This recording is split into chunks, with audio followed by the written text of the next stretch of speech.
ലോക ലോക ചാപ്റ്റർ 1 ചന്ദ്ര ഈ ഒരു പടം നമ്മൾ ഇന്ന് കണ്ടിട്ട് വന്നിരിക്കുകയാണ്. അടിപൊളി പടം. ഷോർട്ടായിട്ട് ആയെന്ന് തന്നെ പറയുകയാണ്. അടിപൊളി പടം എന്ന് പറഞ്ഞാൽ ഭയങ്കര എക്സൈറ്റ്മെന്റ്, വലിയ സംഭവം ഒന്നും പ്രതീക്ഷിക്കേണ്ട. നല്ലൊരു സൂപ്പർ ഹീറോ സിനിമ എങ്ങനെ വേണമോ അങ്ങനെ തന്നെ എടുത്തു വെച്ചിട്ടുണ്ട്. സോ തീർച്ചയായിട്ടും കാണാം. ഒട്ടും തന്നെ ബോറടിക്കില്ല. നിങ്ങൾക്ക് വലിയ സൂപ്പർ ഹീറോ സംഭവം ഇഷ്ടമില്ലാത്ത ആളാണെങ്കിലും ഇഷ്ടപ്പെടാം. കാരണം അത്യാവശ്യം തമാശയും കാര്യങ്ങളൊക്കെ ഉണ്ട്. തിയേറ്റർ മുഴുവൻ ചിരിക്കുന്ന തരത്തിലുള്ള ചെറിയ ചെറിയ തമാശകൾ, വലിയ കോമഡി സിനിമയൊന്നും അല്ലാട്ടോ ഇത്. അപ്പോൾ ചെറിയ ചെറിയ തമാശ എലമെൻറ്റുകളുണ്ട്. അതേപോലെ ഫൈറ്റ്, നല്ല അടിപൊളി ഫൈറ്റ് ഉണ്ട്. അതുപോലെ തന്നെ ഒരു സൂപ്പർ ഹീറോ സംഭവങ്ങളൊക്കെ ഉണ്ട്. സോ ഒരു നല്ല സിനിമയാണ്, തീർച്ചയായിട്ടും കാണാം. ഇനി നമുക്ക് ഇതിനെക്കുറിച്ച് വിശദമായിട്ട് പറയുകയാണെങ്കിൽ, ഇതിൻ്റെ ട്രെയിലർ കണ്ടപ്പോൾ തന്നെ ഇതൊരു സൂപ്പർ ഹീറോ സിനിമയാണ് നമുക്ക് മനസ്സിലായി. നമ്മൾ കണ്ടിട്ടുണ്ടല്ലോ, നമ്മുടെ മിന്നൽ മുരളി പോലുള്ള മലയാളത്തിലെ സൂപ്പർ ഹീറോ സിനിമകൾ കണ്ടിട്ടുണ്ട്. പക്ഷേ അതൊക്കെ ഒരു മലയാളം സിനിമകളുടെ നോർമലായിട്ടുള്ള ശൈലിയിൽ എടുത്തിട്ടുള്ള സിനിമകളാണ്. സൂപ്പർ ഹീറോ അതിലുണ്ടെങ്കിൽ കൂടിയും മലയാളം ശൈലിയിൽ തന്നെയാണ് ആ സിനിമകൾ വന്നിട്ടുള്ളത്. നമ്മുടെ മലയാള സിനിമകളുടെ ഒരു പതിവ് രീതി തന്നെയാണ് എൻ്റെ വിഷ്വൽസും കാര്യങ്ങളൊക്കെ. അല്ലാണ്ട് ഒരു ഹോളിവുഡ് സ്റ്റൈലിലുള്ള സൂപ്പർ ഹീറോ, ഇപ്പോൾ മാർവലിൻ്റെ അവഞ്ചേഴ്സ് ഒക്കെ നമ്മൾ കാണുമ്പോൾ അതൊരു ഹോളിവുഡ് ശൈലിയുണ്ട്. അതിൻ്റെ ഒരു വിഷ്വൽസിനും അതിലുള്ള എല്ലാ എലമെൻറ്റുകൾക്കും ഒരു ഹോളിവുഡ് ശൈലിയുണ്ട്. അത് നമ്മുടെ മലയാളത്തിലെ സൂപ്പർ ഹീറോ സിനിമകളൊന്നും വരാറില്ല.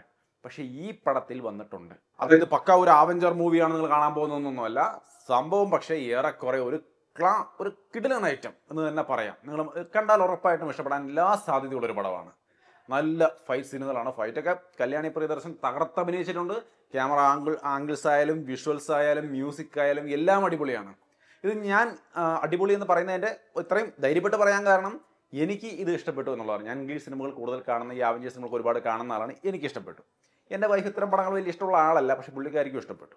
എൻ്റെ മകള് 10 വയസ്സാണ്, അവൾക്കും ഈ സിനിമ ഇഷ്ടപ്പെട്ടു. സോ മിക്കവാറും എല്ലാ ഏജിലുള്ളവർക്കും ഒരുവിധം ഇഷ്ടപ്പെടുന്ന തരത്തിലാണ് ഈ സിനിമ ക്രിയേറ്റ് ചെയ്ത് വെച്ചിരിക്കുന്നത്. സത്യത്തിൽ ഇത് ഞാൻ വലിയ പ്രതീക്ഷ വെച്ച് പോയി കണ്ട സിനിമയൊന്നുമല്ല. ഒട്ടും തന്നെ പ്രതീക്ഷിക്കാതെയാണ് പോയത്. കാരണം ഈ പറഞ്ഞ കാരണങ്ങൾ കൊണ്ട് മലയാളത്തിൻ്റെ ശൈലിയിലുള്ള സിനിമ ആയിരിക്കും എന്ന് പ്രതീക്ഷിച്ച് പോയതാണ്. പക്ഷേ അതേ അല്ല, എന്നെ ഇമ്പ്രസ് ചെയ്തു എന്ന് തന്നെ പറയാം. സോ ഇപ്പം അത് കഴിഞ്ഞ് അവിടെ വന്ന് യൂട്യൂബിലൊക്കെ ജസ്റ്റ് മറ്റുള്ളവരുടെ ഒപ്പീനിയൻ അറിയാൻ വേണ്ടി ഒന്ന് എടുത്ത് നോക്കിയപ്പോൾ ഈ തിയേറ്ററിൽ നിന്ന് ഇറങ്ങി വരുന്ന ആൾക്കാരുടെ അടുത്ത് റിവ്യൂ ചോദിക്കുന്ന ഒരു പരിപാടി, അത് കുറേ പേര് കണ്ടിട്ടുണ്ടെങ്കിൽ എല്ലാവരും അടിപൊളി തന്നെയാണ് പറഞ്ഞത്. അങ്ങനെയാണ് കണ്ടത്. സത്യത്തിൽ ഞാൻ പോയി കണ്ടപ്പോൾ എനിക്ക് അങ്ങനെ തന്നെ തോന്നിയത്. സോ കൂടുതൽ അങ്ങോട്ട് പറഞ്ഞ് പറത്തേണ്ട ആവശ്യമൊന്നുമില്ല. കല്യാണി ആയാലും ബാക്കിയുള്ളവരായാലും നസ്ലിനായാലും ഒക്കെ അവരവരുടെ റോളുകൾ അടിപൊളിയായിട്ട് ചെയ്തു വെച്ചിട്ടുണ്ട്. പിന്നെ കുറേ കാമിയോ റോളുകളുണ്ട്.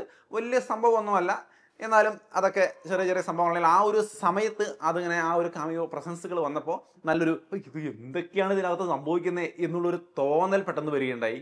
ഒപ്പം തന്നെ അവസാനം വരെയും സസ്പെൻസ് മെയിൻറ്റെയിൻ ചെയ്ത് തന്നെയാണ് പോയത്. സോ ഇടയ്ക്കൊന്നും ബോറടിക്കുന്ന അവസ്ഥയുണ്ടായില്ല. ഒരു ലാഗ് എവിടെയും ഫീൽ ചെയ്തില്ല. ത്രൂ ഔട്ട് അവസാനം വരെ നൈസായിട്ട് കണ്ടിരിക്കാൻ പറ്റി. സോ ഈ ഒരു ഓണ സമയത്ത് ഇന്ന് ഇറങ്ങിയിട്ടുള്ള സിനിമകളിൽ ലോക തീർച്ചയായിട്ടും കാണാവുന്ന ഒരു നല്ല പടമാണ്. കണ്ടു നോക്കാം. പിന്നെ കണ്ട ആൾക്കാരുണ്ടെങ്കിൽ ഒന്ന് കമൻറ്റ് ചെയ്യണേ. നമ്മൾ പറയുന്നത് ശരിയാണെന്നുള്ളത് ബാക്കിയുള്ളവർക്ക് ഒരു ഐഡിയ കിട്ടുമല്ലോ. സോ അപ്പോൾ വീണ്ടും മറ്റു റിവ്യൂ ആയിട്ട് കാണാം. ബൈ. ഈ റിവ്യൂ വളരെ ഷോർട്ടാണെന്ന് എനിക്കറിയാം. കാരണം ഒരു കഥയുടെ ഒരു സംഭവം ഞാനിവിടെ പറഞ്ഞിട്ടില്ല. പറഞ്ഞാൽ കുളമാവും. അതുകൊണ്ടാണ്. പോയി കണ്ടിട്ട് വാ.